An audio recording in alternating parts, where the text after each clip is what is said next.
You're in a room with no windows that's slightly cold, and so it's a bit of a challenge. And one of the things as speakers we always need to think about is the context in which our audience finds themselves. So we are going to change up the way that we're interacting a bit. This afternoon is all about the content, how we say what we say. Before lunch, it was all about this is all about what we say. What we did before lunch is how we say what we say. So we talked about stance and gestures and eye contact. Now we're going to speak about the content. We don't forget that stuff. We're going to bring it back towards the end of today. But we're going to change how we work. So we're going to do a little talking to you, and then you're going to do a little work, and then we're going to do a little more talking, and you'll do a little work. So it's more interactive in that way, and it's going to be much more individualized. So Janelle and I are going to be coming around and working with you, and we're going to go through several worksheets that are in the packet as well. So we really want to focus on content, and we need to figure out the content that people will be working on. So we know that Michael and Satish have their GTC presentation. So that's what you guys are working on for sure. Do you have a presentation that you work on or might be delivering that makes sense for you to focus? So there's something you can work on.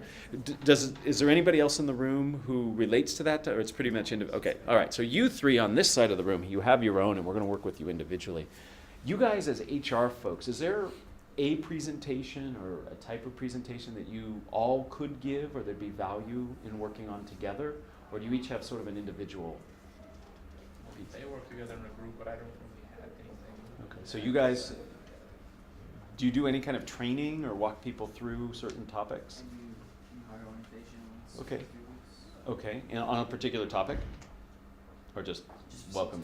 Oh, you just facilitate. But you have to set them up for some. Pieces. Okay, and do you get up in front of? I actually don't know. Okay, and Phoebe, do you give a standard presentation? I do. Okay, is it a presentation that anybody else on this side of the table could work with or know about, or is it pretty individualized? No, they might know about NPulse. Do you guys do I anything? NPulse? Not really. Do you guys? Not really? Okay. Surveys. Yeah. Okay, we'll have, Yeah, I don't have it. So you know what I think I might do, just for the opportunity to get some collaboration, is maybe I'll ask each one of you to partner with one of them, and you can just give some input and help. Does that make sense? Okay, excellent. All right, that's the hardest part of what we have to do all day, is figure out who's going to work on what.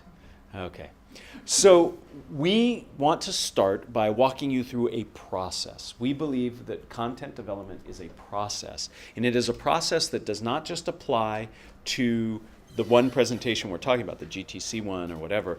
It applies to any presentation you write. And I want you to notice a big difference about this process. We will not start with slides. Many of you are used to, when we say you have a presentation to give, first thing that comes up is PowerPoint and you start building slides. Microsoft has done an amazing job of getting people to equate a presentation with a slide deck. They are different. Slides help your audience understand a point. A presentation is a story that connects with your audience and gives them information. They are different. We use slides, but we don't do it till later. So we have to start somewhere, and Janelle and I believe the place to start is with your audience. So we start first by understanding who our audience is, what their needs are, and once we start there, we understand and explore the context in which we're speaking. From there, we come up with our speaking purpose. So we don't start by saying, here's what I want to tell my audience. We start by saying, what does my audience need to hear? And that's a very different place to start from. So for those of you for the GTC speakers, you guys put together an abstract about a topic you found interesting, and then you submitted that abstract, and somebody said, yes, this makes sense. Something like that was the process, right? So you started by saying, here's something I think my audience will feel interested in. I challenge you to go beyond that and say, okay, what is it in what you're presenting that your audience is really going to be interested in? What is it they need? So we start by thinking about our audience and their needs. So in the morning, we said your job relative to your audience was to make them comfortable, because if they're comfortable, they can pay attention. This afternoon, we're saying it's about giving them what they need in terms of the content. So both morning and afternoon, the audience is key to us. So here's what I'd like to have you do. Would you open up your packets, those envelopes or the binders folders, whatever those things are called. What you'll notice on the right-hand side, the very first thing, is a list of the process we're going through. We're going to go through that entire 8-step process in the next little bit. Okay, so we're going to walk you through that. And you'll see that the very first thing is your audience and your context.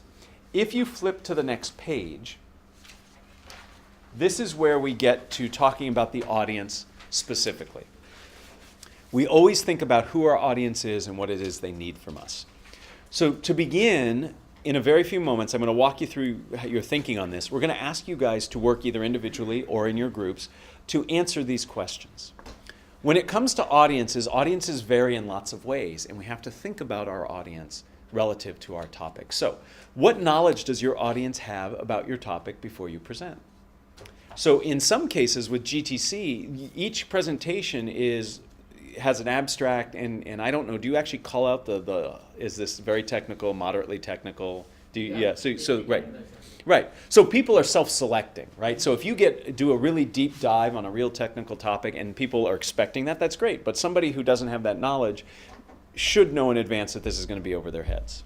Okay, so that helps you, right? Sometimes when you're presenting, you don't know the level of information and knowledge they have. But we want you to reflect on your expectations of their knowledge and the knowledge they bring.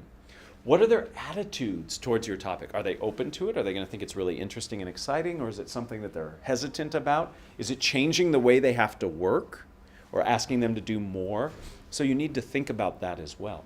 Finally, the last two things you need to think about are what points of resistance or concerns might they have about what you're presenting on, right? And it makes sense that we should adjust those points of concern in our presentation.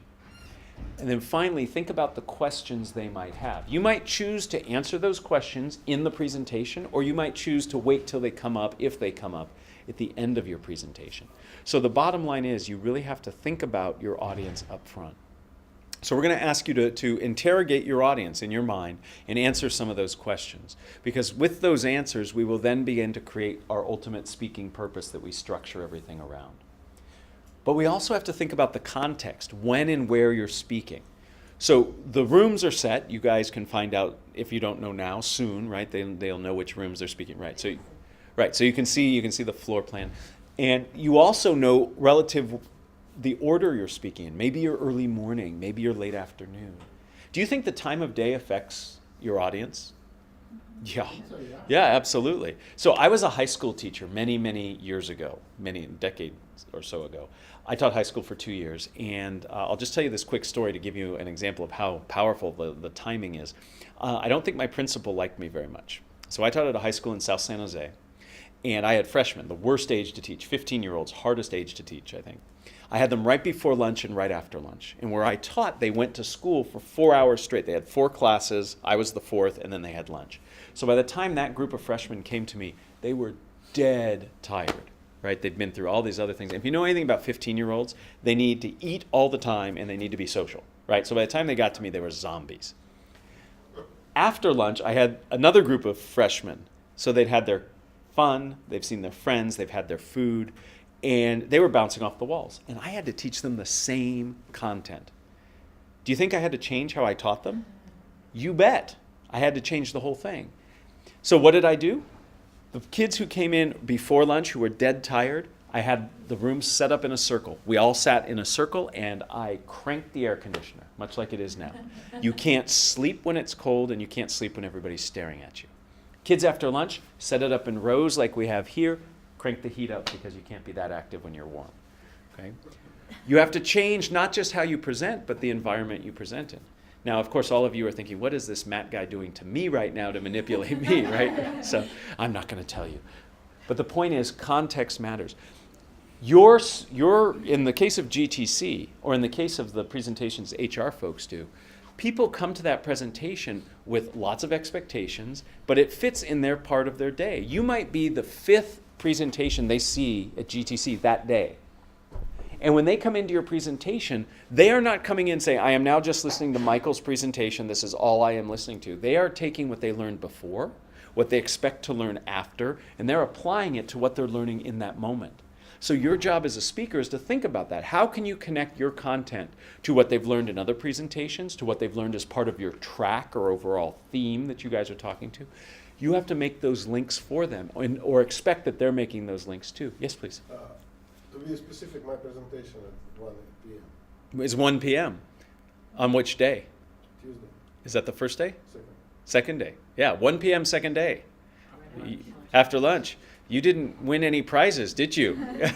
So you need to know that. And that will affect your presentation, because if you get up and give the same presentation you might have given in the morning on the first day, it's not going to go over as well. When people are excited and they've just come from the keynote and they're ready to go, they're after lunch on the second day.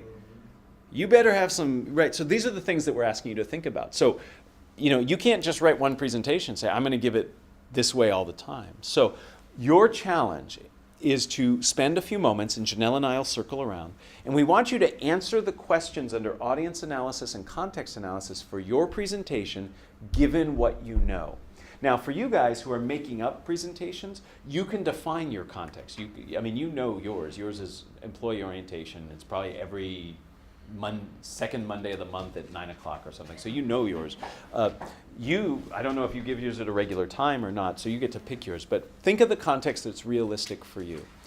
Once you have all that completed, then and only then do I want you to answer your speaking goal. And your speaking goal is one clear and concise sentence that says what you want your audience to do, think, or feel based on hearing your presentation.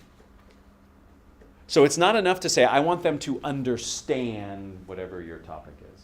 You want them to do something. You want them to use it. You want them to evangelize it. You want them to provide feedback on it. Whatever that is, what is that specific thing? But I don't believe you can come up with your speaking goal until you understand what your audience needs or the context you find yourself in.